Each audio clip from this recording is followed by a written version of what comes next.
Assalamualaikum warahmatullahi wabarakatuh. Salam sejahtera untuk kita semua. Ketemu lagi bersama saya Afriyandi Arifwan di Arifwan Channel. Pada kesempatan kali ini saya akan membahas video pembelajaran tentang nilai-nilai Pancasila dalam praktik kerangka penyelenggaraan pemerintahan negara, yang mana materi tersebut terdapat pada bab 1 untuk kelas 10 SMA ataupun SMK. Sebelum saya menjelaskan lebih lanjut materi tersebut, saya akan menjelaskan lebih dahulu apa itu arti kekuasaan. Jadi, kekuasaan itu sendiri secara sederhana artinya adalah keterampilan yang dimiliki oleh seseorang dalam mempengaruhi orang lain untuk berbuat sesuai dengan perintah atau kehendaknya. Itu arti dari kekuasaan. Jadi kalau kekuasaan ini artinya seseorang ini mempunyai kemampuan atau keterampilan untuk menjadi penguasa. Otomatis kalau penguasa ini dia yang mengatur orang lain atau masyarakatnya. Jadi secara garis besarnya di sini orang yang mempunyai kekuasaan ini adalah orang yang memerintah, makanya disebut pemerintah. Selanjutnya kalau di negara itu lebih luas lagi artinya, karena negara itu sendiri organisasi ya.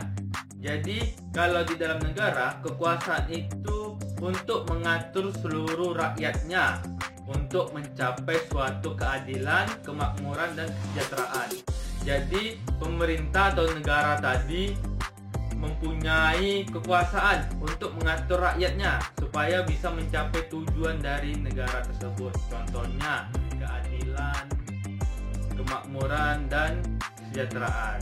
Oke, dari pemaparan tersebut sudah kita pahami ya arti dari kekuasaan yang dah saya jelaskan tadi. Kita lanjut pembagian kekuasaan. Nah, inilah dia materi yang akan saya bahas di video kali ini.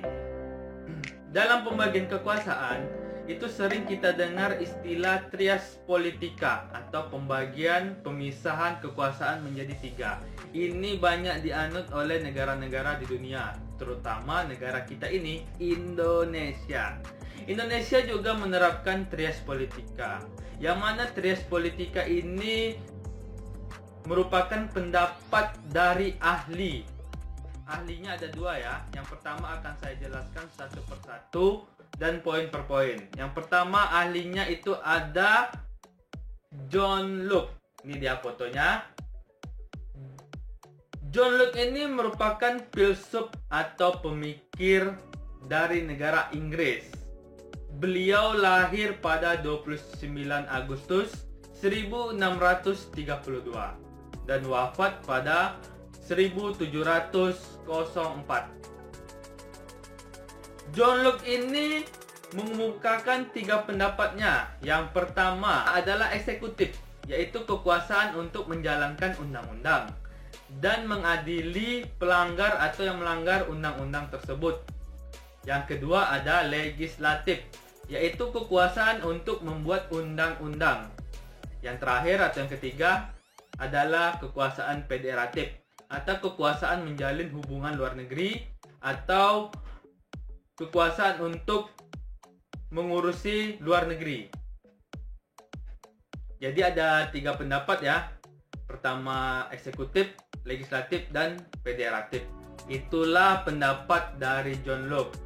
Jadi di sini eksekutif ya, raja atau presiden dia memiliki 2 fungsi. Yang pertama dia menjalankan undang-undang, yang kedua dia yang mengadili undang-undang, atau di masa sekarang ini di Indonesia itu seperti hakim ya. Yang kedua itu legislatif, itu DPR, DPD dan MPR atau parlemen ya, yang membuat undang-undang. Yang ketiga itu ada federatif, dia yang mengurusi urusan luar negeri, bukan presiden ataupun yang di eksekutif tadi. Oke, selanjutnya kita akan membahas pendapat kedua dari Montesquieu. Bisa kita lihat tulisannya Montesquieu, dan ini gambar dari Montesquieu. Montesquieu ini adalah filsuf atau pemikir asal Prancis. Beliau lahir pada tanggal 18 Januari 1689 dan wafat pada 1755. Jadi Montesquieu ini lebih muda daripada John Locke ya. Sehingga Montesquieu ini menyempurnakan pendapat dari John Locke. Yang pertama, pendapat dari Montesquieu ini yang dipakai di negara kita sampai saat ini ya. Yang pertama ada eksekutif. Eksekutif menurut John Locke ini ada dua. Yang pertama, dia menjalankan undang-undang dan dia yang mengadili. Sedangkan pendapat dari Montesquieu, eksekutifnya fungsinya cuma satu, yaitu menjalankan undang-undang. Nah, jadi di sini paham ya perbedaan dan persamaannya. Pendapat Montesquieu ini ada tiga tadi. Yang pertama eksekutif. Eksekutif ini kalau di negara kita itu presiden dan wakil presiden serta para menteri. Sedangkan yang keduanya itu legislatif. DPR, DPD, dan MPR. Itu kalau di negara kita.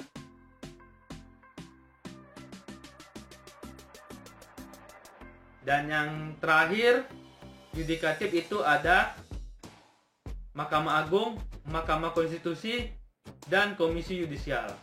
Nah, jadi ada tiga kekuasaan, trias politika, yang mana di sini tidak saling tindih, yang mana tidak ada yang lebih tinggi. Jadi semuanya kalau di dalam bagan atau struktur itu dia horizontal, bukan vertikal ya.